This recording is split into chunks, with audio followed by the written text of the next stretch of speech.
afternoon, everyone, and welcome to today's session on Nature's Toolkit, Ecosystem-Based Adaptation for Climate Resilience, organized by WWF India. My name is Saurabh Bharadwaj, and I lead the Climate Change Hub at WWF India, and I will be moderating the session today. I'm very pleased to welcome our distinguished speakers and participants across the globe to this session who are currently sitting here as well as joining from YouTube. Nature, people, and climate are a part of a very dynamic and complex system. While anthropogenic activities are driving climate change and losses in nature, climate change in turn is affecting nature and the people. Nature, on the other hand, is our ally. Not only the natural systems help regulate the climate, they also continue to sustain and provide to the living. Hence, protecting it is imperative for any successful climate action. Nature-based solution with ecosystem-based adaptation at its core can contribute to climate resilience, adaptation with mitigation co-benefits for nature. The Global Goal on Adaptation, the GGA, which has been adopted through UAE Framework for Global Climate Resilience, not only ensures an adequate adaptation response under the 2-degree Paris Agreement to guide and strengthen efforts towards reducing vulnerability, enhancing adaptive capacity and resilience, it also strives towards preservation and regeneration of nature. Under UAE framework, as well as in IPCC Assessment Report 6, EBA, the ecosystem-based adaptation, has been highlighted as a key intervention towards adaptation action, mainstreaming nature and people. The Government of India has been undertaking progressive actions under adaptation through a range of schemes, projects, and programs to improve adaptive capacities and reducing socioeconomic vulnerabilities.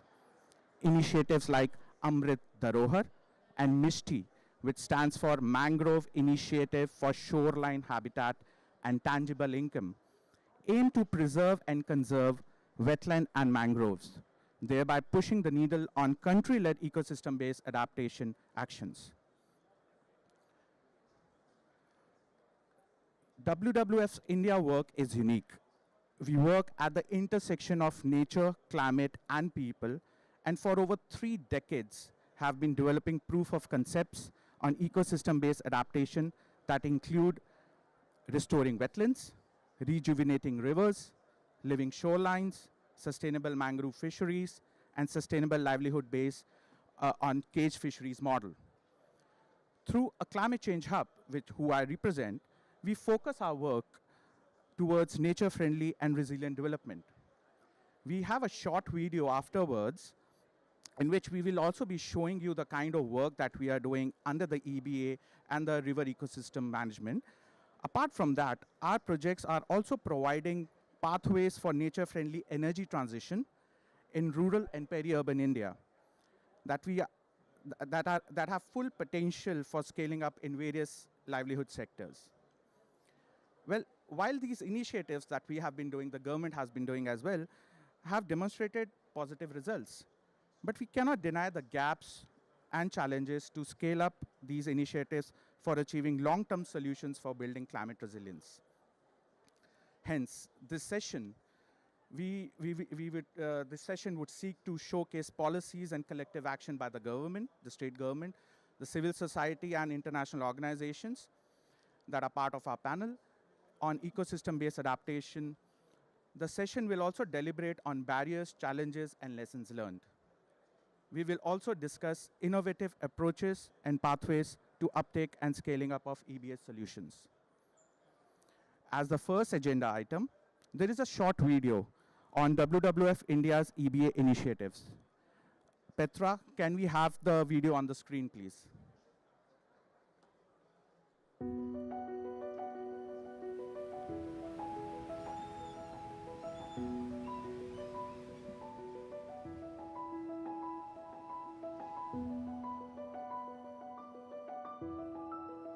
India is recording rising temperatures, changing rainfall patterns, and extreme weather, putting a majority of its population at risk. Thus, the Government of India has started integrating climate resilience and sustainability initiatives into its long-term development strategies. Nature provides key solutions for both climate change mitigation and adaptation. Mangroves protect coasts, reduce erosion, and act as buffers against extreme weather events. Wetlands improve water quality, regulate floods, and provide water security. Both sequester carbon and support biodiversity. WWF India envisions climate-informed conservation practices for a nature-positive and resilient future for people and planet. The Climate Solutions Partnership was started in collaboration with HSBC to strengthen them through ecosystem-based adaptation and energy transition solutions.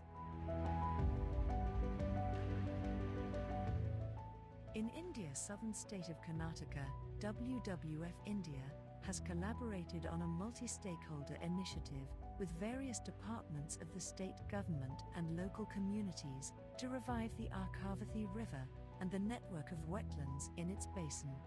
These support biodiversity and water security for Bengaluru and its surrounding areas. However, they are under threat due to anthropogenic issues, which is aggravated by climate change. Efforts include restoring river connectivity, enhancing wetland health, and rejuvenating catchment areas. Till date, a 7-kilometer river stretch and 258 hectares of wetlands have been restored, over 20,000 individuals engaged, and Ramsar site recognition has been given to 4 wetlands, covering an area of 54.7 square kilometers. The Sundarbans mangroves, home to diverse flora and fauna, supports inhabitants who rely on natural resources for their livelihoods. Climate-induced slow onset processes and rapid events threaten lives, land, livelihoods, assets, and food and water security.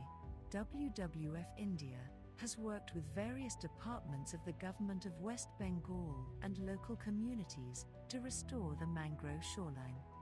The Living Shoreline project deploys terracotta silt traps to foster sediment deposition, increase land elevation and support vegetation growth, and provide nature-based solutions to combat impacts of high-intensity weather events.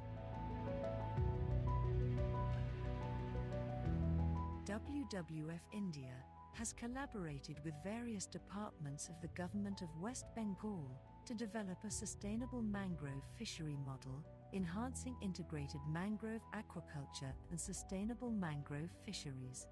This project regenerates mangroves in aquafarms, improving fish health and increasing carbon sequestration. Reintroduction of mangroves at selected aquaculture sites have been started with 60% of the planned saplings planted and their survival being closely tracked. Another collaboration with the state government and the West Bengal University of Animal and Fisheries Sciences has developed a cage fishery model to enhance economic resilience and reduce human-wildlife conflicts. Capacity building of local community members to learn about cage culture techniques and management has also been conducted. Nature offers powerful solutions for climate resilience. Embrace ecosystem-based adaptation to protect our planet and ensure a sustainable future. Join WWF India in building a brighter future.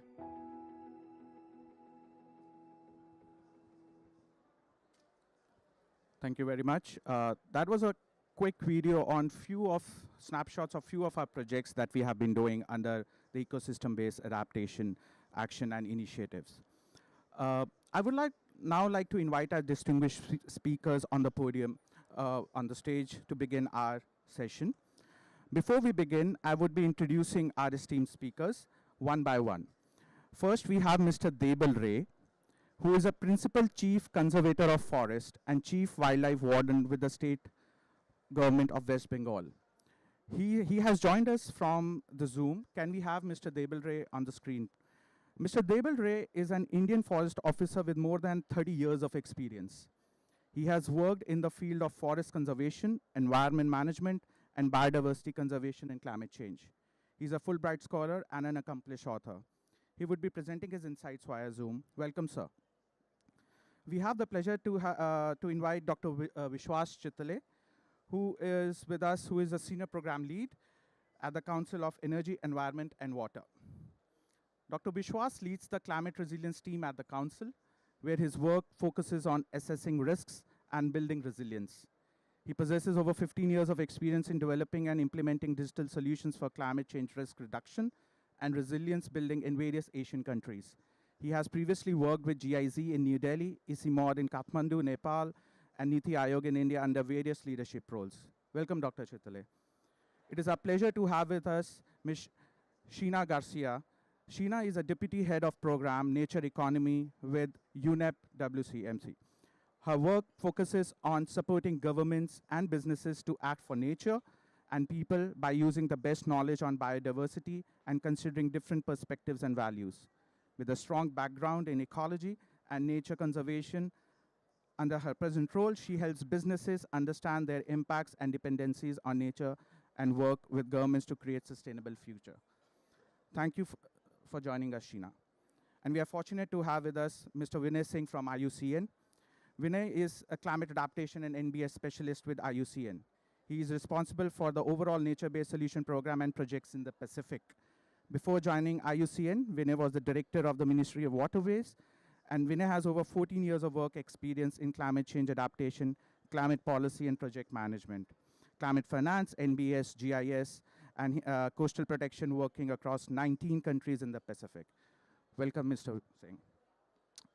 Now, without much ado, I would invite Sri Debal Ray to kindly share his experiences from the EBA initiatives like the Living Shoreline project in the Sundarbans and how it is helping address vulnerability to species and the people.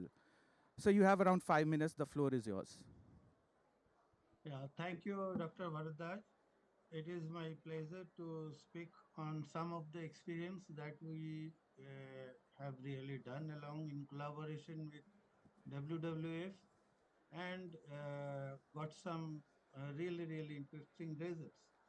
Uh, mm, Although I believe most of in the audience know about Sundarban, but just in 1 minute I would say this is probably, arguably, the most vulnerable delta in the entire world, most climatically vulnerable.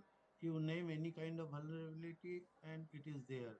Progressive salinization, sea level rise, increase in speed and frequency of storm surges, uh, change in plant community composition, species loss, everything is there. So, some of the vulnerabilities cannot be addressed. We understand that, but then there are certain vulnerabilities that can be managed, and shifting shoreline or the erosive loss of landmass, which is taking place over a long period of time, is one of them, and it was targeted in this collaborative work that we have undertaken.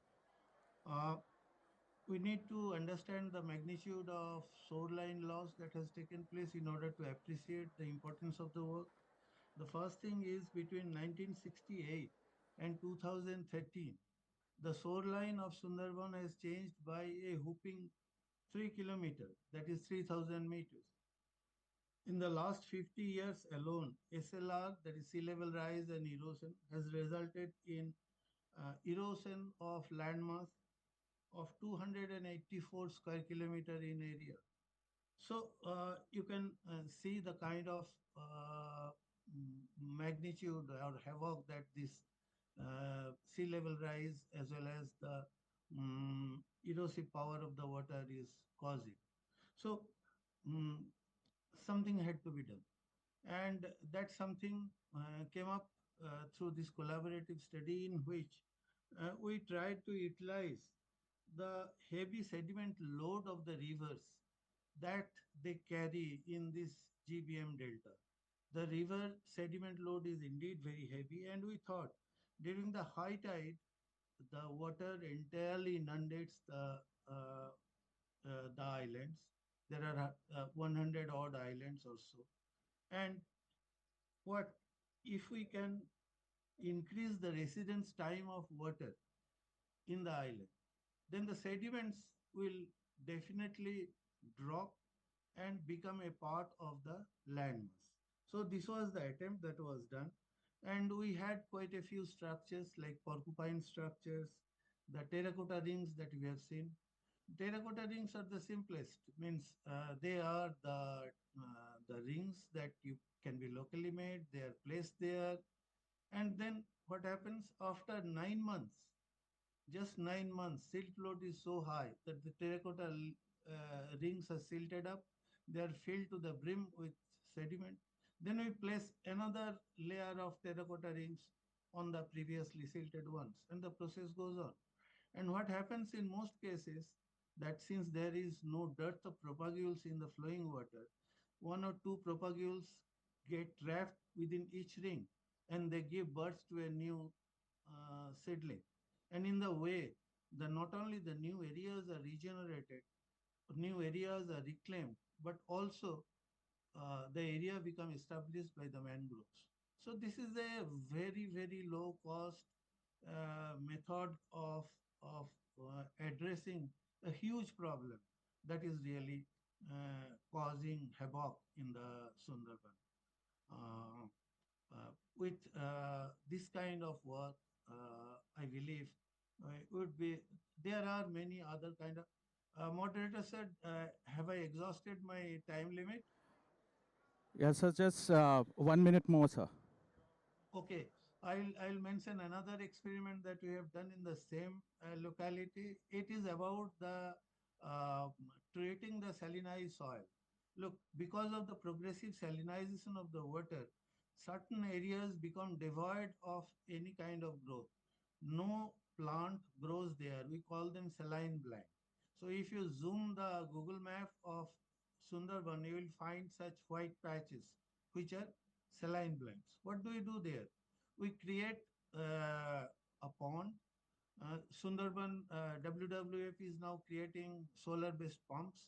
So we get fresh water in the area, and then through a herringbone kind of pattern channel, we spread out that water all over that saline blind. So that what happens that the salinity grows beyond salinity goes down. Salinity goes down below the 30 centimeter root zone, and then the new kind of uh, plants come up. We encourage that kind of plants which are really palatable to the deer, and this also helps the treating the saline blinds. Thank you very Thank you. much. I believe I have exhausted Yeah. the time. No, no, no problem, sir. But thank you very much for those experiences. It's heartening to see the impact on the ground. And one quick question that I have for you, sir, after listening to you is, while these EBA initiatives have been done on the Sundarbans, how do you see these being scaled up and mainstreamed in state level policies, like in sectoral plans or in AOPs? What have been the barriers, or do you perceive such any barriers, and how can you address them? So just quickly, in 2 minutes, if you can summarize that. Yeah. Yeah. I'll speak about that. Mm, uh, Very fortunately, the main barrier for adoption of any kind of technology is generally if it is expensive. Fortunately, the treatments that we have devised are extremely inexpensive, and they have no what should I say? They have no transportation issues. They have nothing. It means can be locally done, and so definitely scaling up is possible. But and it is being adopted. This kind of treatment is being adopted as part of the bigger projects. So Okay. I must That's also nice. tell you that this is not a solution that will fit everywhere. Hmm. Where there is a huge gap between the island and the high water level. So where the erosion is really taking place through eddy movement of water, that Right. kind of places, these rings will not work. We have to find some other kind of Right. solution. But a large area Sure. can be treated, and we are in the process of adopting these Right. treatments. Thank you very much for that intervention. Uh, I now move to our next speaker of the session, Dr. Vishwas. From your experience, can you throw some light on why building institutional capacity and accelerating investments are key for EBA actions? Yeah. Yeah. Now you can start again. Hello. Yeah. Yeah. Okay. Great.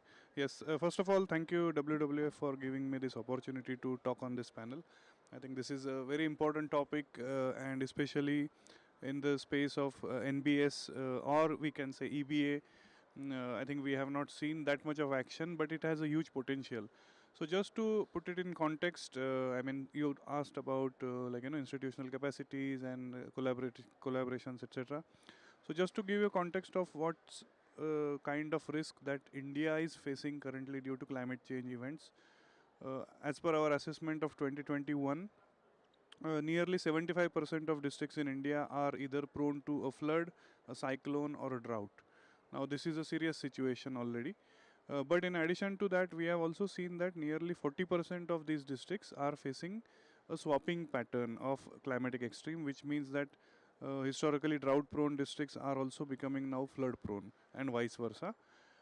This makes us think about what kind of strategies will work and how do we really address the problem. And just to give you one example, we worked with Confederation of Indian Industry to assess the physical risk of Indian industry across different sectors. And under that study, we have developed a physical risk assessment framework following IPCC's AR5 risk equation. But after doing that, we had to also look into the contextualized adaptation solutions. NBS being one of them, especially for the industry that is located in the fringes of urban landscapes, is getting impacted because of urban flooding events. So it's not like that industry is far away and they are not facing the impacts of it. But then with this kind of engagement with the industry stakeholders, etc., we were able to also generate an awareness that look, I mean, you are focusing on transitional risks, you also have to focus on physical risks in order to reduce your own economic losses. But also we made them aware about different ecosystem based approaches. Maybe wetland rejuvenation could be one of the options for water scarcity related issues, or you have done wonderful work in Sundarbans as well on mangrove restoration. So these were some of the ways we engaged with them, made them aware of it. And it's not that industry is not involved in these activities. I think it's only about how do we bring them together with the PPP models, public partnership models, and how do we bring more awareness to the private sector. And with little bit of awareness and with little bit of push, I think we should be able to bring them into this multi-stakeholder process. Correct, correct. And that actually clearly points me to the second quick question that I had for you. You mentioned about PPP, and I read your recent work, which was on non-state actors and their importance in accelerating climate action through bottom-up approaches. So, how do you feel that can help in addressing the challenge? In your work, have you seen that barriers being crossed or some bridges being built on that aspect? Yeah, I mean, of course, I feel non-state actors are also an important part of this ecosystem. We are doing research, that research is communicated to the decision makers. So we feel that especially for enhancing the decision-making capacities, we can definitely offer some new insights that are probably not yet known. And that's how non-state actors should also become a part of it. And that's our G20 brief talked about. I think just in terms of how do we see the role of non-state actors, and especially again coming back to the role of private sector particularly. See, we need nearly 542 million USD for nature-based solutions implementation by 2030. Currently, we have nearly 200 million USD that's allocated to NBS across different finance flows. Over next 5 years, are we going to bridge that gap of 350 million? That's up to us to really to see what private sector can come in and play a role. But some sort of motivation can be seen in the recent CBD COP. I think that's where the private sector pledged an additional USD 163 to the Global Biodiversity Framework Fund (GBFF), which can be used to mainstream the nature-based solutions, but also which can really motivate more and more non-party stakeholders to come together and work in this ecosystem. Sure. Thank you very much, Dr. Chitle, for that. We now move on to our next speaker, Sheena. We would be happy to hear your experiences on NBS, or particularly on nature-based program implementation through legal policy and planning frameworks. How to ensure a seamless regulatory and systemic right-through, if I may use that word, in implementing such programs. Madagascar, and to summarize some of the Madagascar, and to summarize some of the lessons learned, going back to your question, of the work that we've been doing. We, for example, in the context of climate change and adaptation, we see that the national adaptation plans are really an important tool to mainstream the use of EBA's nature-based solutions into climate action. One of the challenges that we have seen is that these plans doesn't necessarily align to other sectoral or national level priorities, such as the NBSAPs, for example, or national development plans. We have recently, 2 weeks ago, launched a webinar series e-learning course on how to systematically integrate nature on national adaptation plans to support more of this mainstreaming. One of the things that we think is really important is that by using EBA on national adaptation plans, it's a really good opportunity to bring all stakeholders into the table. And this allows for more seemingly implementation of new policies, right? An important component as well is monitoring and evaluation, because it allows to have an adaptive approach to the policies that we are putting in place, and then to reflect the learnings back into the implementation. Spatial planning is also something that we have seen. It is at the core of ensuring that all of these actions bring all the co-benefits that we can have, both for livelihoods, for biodiversity, but also for climate mitigation and adaptation. And finally, having these legal frameworks that will foster and empower this collaboration of bringing the bottom-up approach in all of these elements is fundamental in order for seamlessly implementation of EBA. Thank you. Thank you very much, Sheena, for that. And I'm glad that you actually touched upon a few barriers as well, and how any national adaptation plans can be one of the enablers and entry points to mainstream it. Just a quick thing that after listening to you, that I realized that while Dr. Chitle mentioned about private sector, and your work is also engages them in such of the actions, how do you think that their role can be incentivized to invest in ecosystem-based adaptation? And of course, we all know that they play a huge role in PPP, but then how have you, in your experiences, done that in some way, or can provide us few examples on that?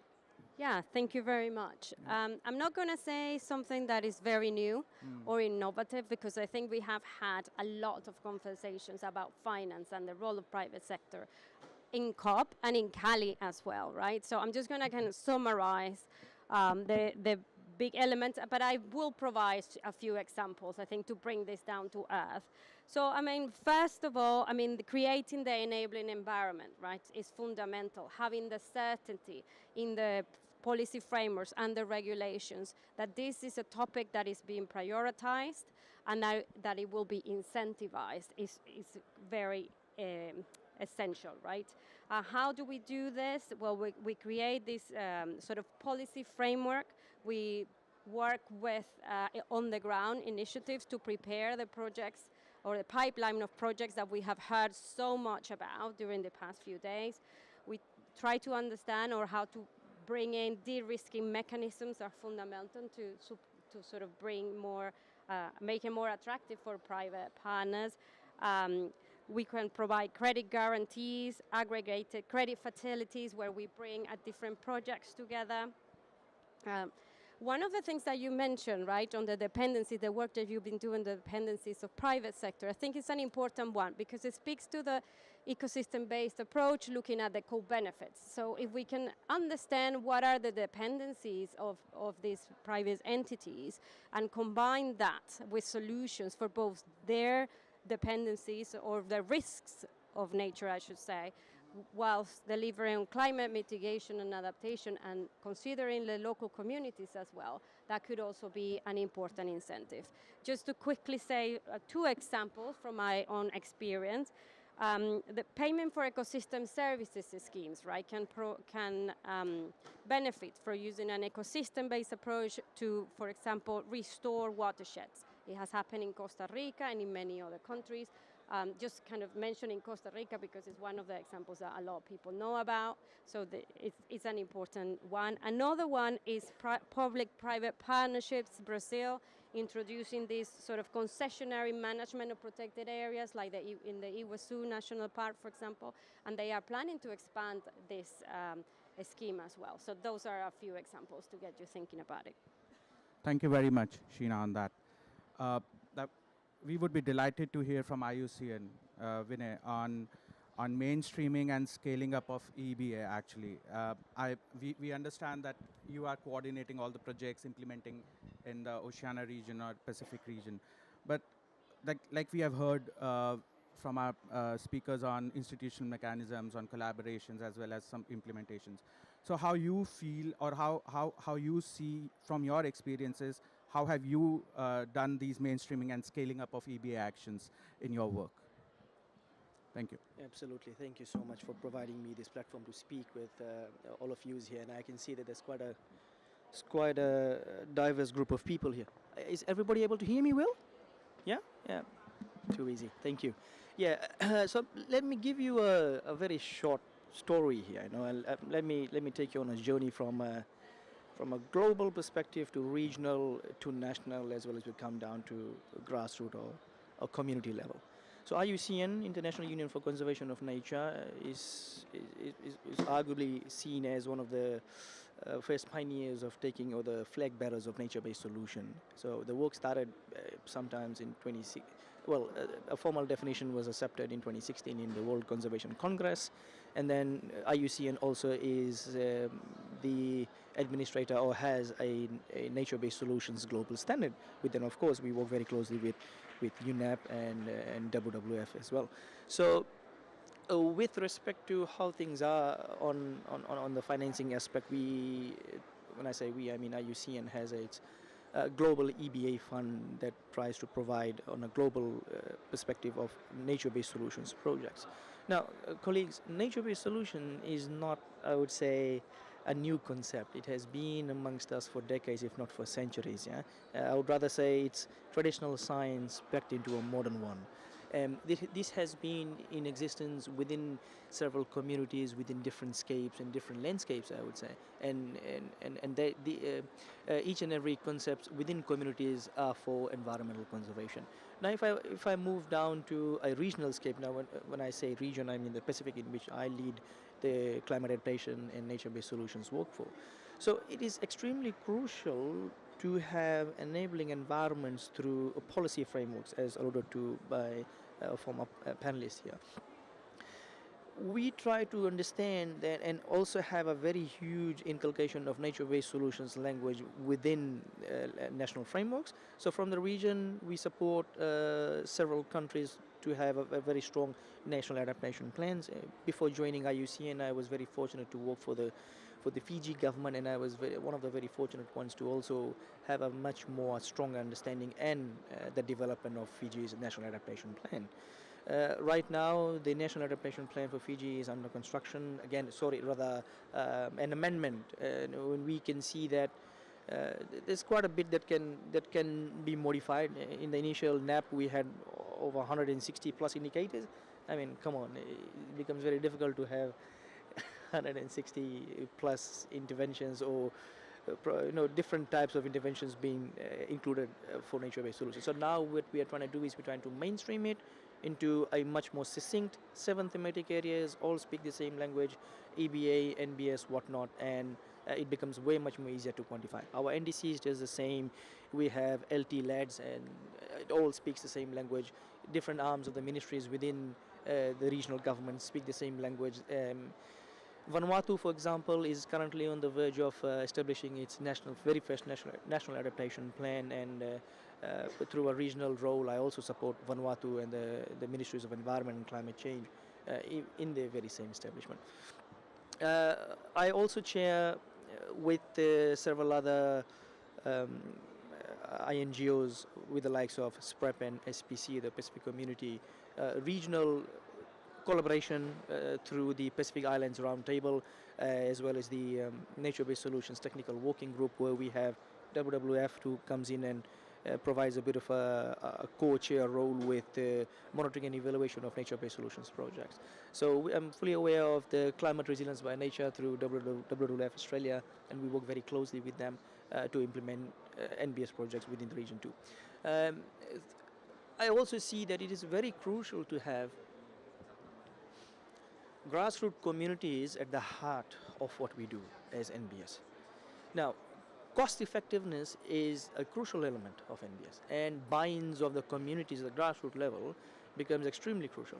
Those of you who are not from the Pacific or who do not understand the dynamics of the Pacific, it can be very challenging. At the same time, we have the indigenous population that are the largest resource owners in terms of land, and 90% of all resources in the Pacific is owned by the indigenous population. So if you don't have the buy-ins of the indigenous communities from the get-go, well, good luck implementing NBS projects if you want to. So scale up becomes definitely a massive challenge. Through IUCN, we have arguably one of the largest funding and the financing mechanisms, such as the QA initiative. There is multi-donor funded EU, IFD, Australia, New Zealand, and the Canadian government that provides grassroots communities, IPLCs, INGOs, even the government institutions at the government state level to come in and implement hands-on nature-based solutions projects. Now, these projects range from coastal resilience through nature-based solutions, seawalls, riverbank stabilization projects, vetiver grass restoration, riverbank stabilization. We also have coral reef restoration projects, and of course, well, no-brainer, mangrove restoration projects happening throughout. So, and these are the framework that we work with, and it's, I think I'll stop here, and I'm more than happy to take a few more questions from you. Thanks. Yeah, exactly. I think so. That's really impressive, Vinay. And you pointed a very important point on having the heart and the buy-in from the indigenous communities because of the land ownership, or even if there is not, they are our I think so the extended arms that can actually help. And in the Sundarbans project, we are exactly doing what, and that's why it's been successful as not. Coming to one thing, you did mention about all the studies that you are doing, some case studies and models that you have adopted. Could you just inform few best practices that you see have actually turned the tide in some of the locations that you have done by including few regional or even granular approaches in your work? Yeah. Absolutely. So I think Fiji is seen as a flag bearer of its very flagship nature-based solutions seawalls project, and it has been widely talked about, widely documented. With this, we use a very ecological approach for coastal resilience. So we use, natural resources such as vetiver grass. Bunding systems that they use is, of course, clays, rotten rocks, and soapstones. At the same time, they also provide, or they look into community-based selection of boulders. Those of you who are not familiar, Fiji and the Pacific as an archipelago nation is abundance with has rich, I would say, soil. It's one, two, because of its volcanic geographic sparsely located. We also have lots of natural resources through boulders. Yeah, and so the communities has been using this system. We call it as a RIPRAP system for coastal protection for decades. And then the government recognized this, and they've come up and said, look, we can do this in collaboration with the communities using an FPIC process, free prior informed consent. FPIC is an extremely important concept because if you do not have the, as I've said, if you do not have the buy-ins of the communities, it becomes very difficult to do any project. Sometimes the complexities can be very challenging. You can have one community, 8 landowners, Now, if you do not have the buy-ins of these landowners, one would not provide access, one would not provide resources. So the government comes in and provides the technical expertise, the funding through, several platforms, even from the government budgetary systems. Through these nature-based solutions, seawall, Fiji has been able to gain the Adaptation Fund, $6 million US. The Asian Development Bank came through and provided. Initially, they gave $2 million US, and now they've committed approximately $15 million US. CDRI came in to provide a bit of a policy structure where we strengthen the procurement processes, the IPPs, the Indigenous Peoples Plans, and we also had the private sector to come in through the CSR, the corporate social responsibility, to provide for extra funding. So it's quite a bit that's happening, and I can go on and on with several projects, but in the interest of time, I'll stop here. Thank you. Thank you very much, Vinay, on that. I would like to open the floor for a few questions to the audience if they have anything to ask. Yeah, please. Dana?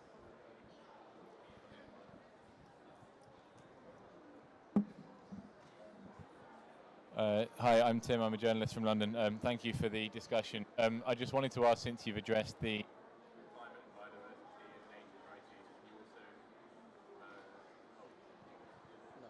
Is that... I think the mic is not working. Yeah, now it's working. Is that better? Cool. Hi, I'm Tim. I'm a journalist. Thank you for the discussion. Since you've talked about climate and biodiversity and nature crises, I also wanted to ask about the other element, which is pollution, and whether any of the initiatives and work and policies that you've been describing could also help tackle that. Anybody would like to take that? Anything on pollution? Sure, yeah, thanks for that question. I think, here comes the role of co-benefits of nature-based solutions. So I think, it is an insider information so far what I have got is in the IPCC report on cities, there is going to be a lot of focus on trees, especially in the urban landscapes, and which is going to target various problems like heat being one of them, urban flooding being another one, and the pollution being the third one. So instead of looking at problems individually to target them, I think we have to look into the solutions that can address multiple problems at once. And I think if we are able to increase the urban forest to certain extent, we will be able to address some of these challenges, pollution being one of them, of course. Yeah, and also to refer to a broader example that I've heard as well during COP is the issue of the co-benefits as well. And for example, in terms of agriculture, you have all this post-harvest waste, right? And one of the ideas would be integrating the role of EBA and nature-based solutions more broadly into also managing the issue of waste alongside tackling climate resilience and livelihoods and biodiversity benefits as well. Thank you. All right. Any other question? Yeah. Hi, this is Durim Mahmood. I am from Pakistan and representing Oxford Policy Management. So my question is to Mr. Vinay. So now in Pakistan, we've have a big challenge fund. It's like 10 million by FCDO, where we're sort of supposed to like integrate nature-based solution in it, eco EBA into the innovative water bankable projects. It's one of its kind. It's happening for the first time. So just wanted your advice. Like you've done it in Fiji and other countries. So like what would be like how important it is to like get government on board from the get-go, because we do understand the communities are important. The NGO space is important, but can you share some experiences, because we also have a technical assistance component as part of this catalytic fund, which is like 5 million, and really want to like hear some of your experience from the regulator perspective as well. Thank you. Thank you so much. Yep, absolutely. Now, I think I'm just going to put in my former hat as being the former representative of the government. It's extremely important to have the buy-ins of the government. If there's no political will, no matter how much money you fund in or you pump in, it's just going to die out. And we have seen this in numerous projects that has happened in the Pacific region. Governments come in, they come in with new priorities, new backings. When there's a new government that comes through, things just rush out. Working in the Pacific is very different. So from a regulator perspective, you need to have the buy-ins of the government and the political will to take things forward. That's one. There has to be, so within the project that you guys are implementing, it's extremely crucial to build in the capacity building of the institution or the government in itself. So once you have people who understand the importance of including nature-based solutions within their policy frameworks, the political wills, it becomes way much more easier for further more funding to channel through. If you do not have a consistent wording resonating all throughout, it becomes very fragmented. Yeah. Thank you. Right. So I've got a cue on that we have to close this in 10 minutes. So what I need to then ask one last question to all our panelists, that and you can take 2 minutes to answer this, or even lesser if you wish to.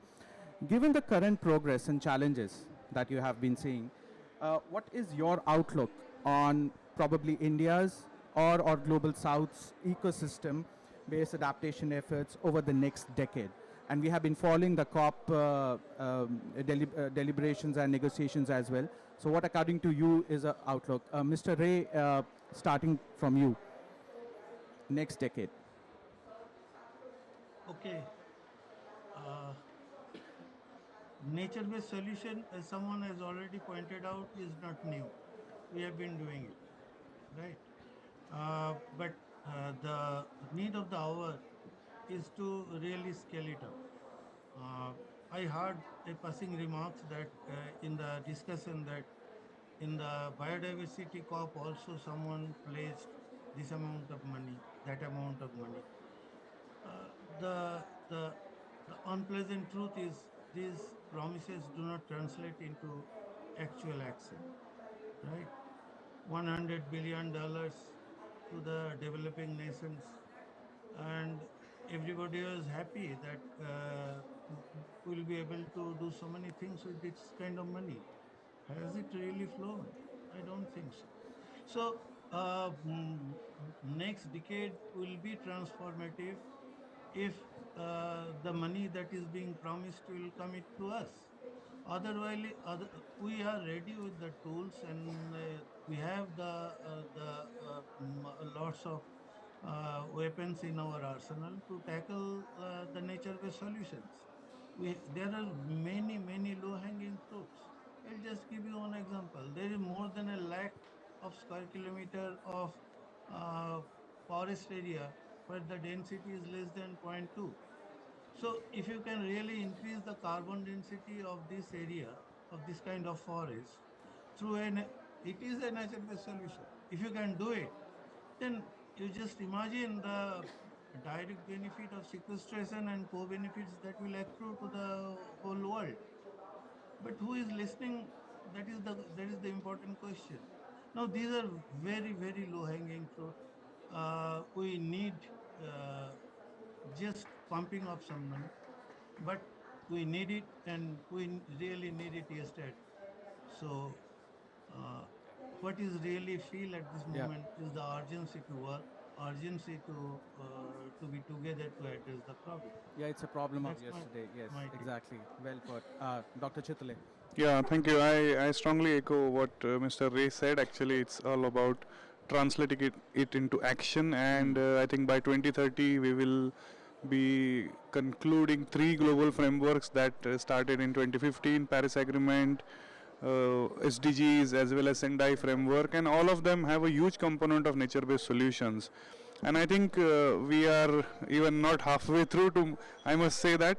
But I think Brazil COP, in my view, really could take that leadership, because also yesterday the G20 text from the presidency of Brazil is out, which highlights the role of nature-based solutions, nature-positive actions, and I am sure that if Brazil can take that leadership and start it from the next COP, translating it into action, I think all the parties will be happy to support that narrative and really start accelerating more and more action that can be strengthened with more and more finance. Sheena. Thank you. I also echo both of the comments from the two previous panelists as well. Also, going back to the Belém COP, it's said to be the COP of implementation. So I think I will be really looking forward to see how that is going to play out, the role of EBAs in this. I'm also, obviously, as everyone here in this room, wondering and anxious to hear about the outcomes of the negotiations here for the global goal on adaptation, for example, is important. Examples are out there, and I do agree that we need to scale them up. For example, at the UN Environment Programme, we are involving 40 projects that are using EBA to restore about 240,000 hectares across the world, benefiting 3.5 million people. And you heard all of the panelists, everybody has really, really good and empowering examples.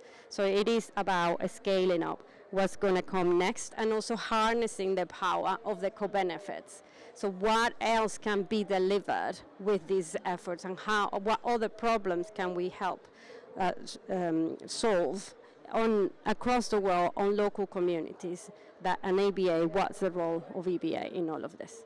Thank you very much. Thank you, Sheena. Vinay, your comments? Absolutely, thank you. So I think I'm just going to sum up this one. You know, what really baffles me is this: what is NBS?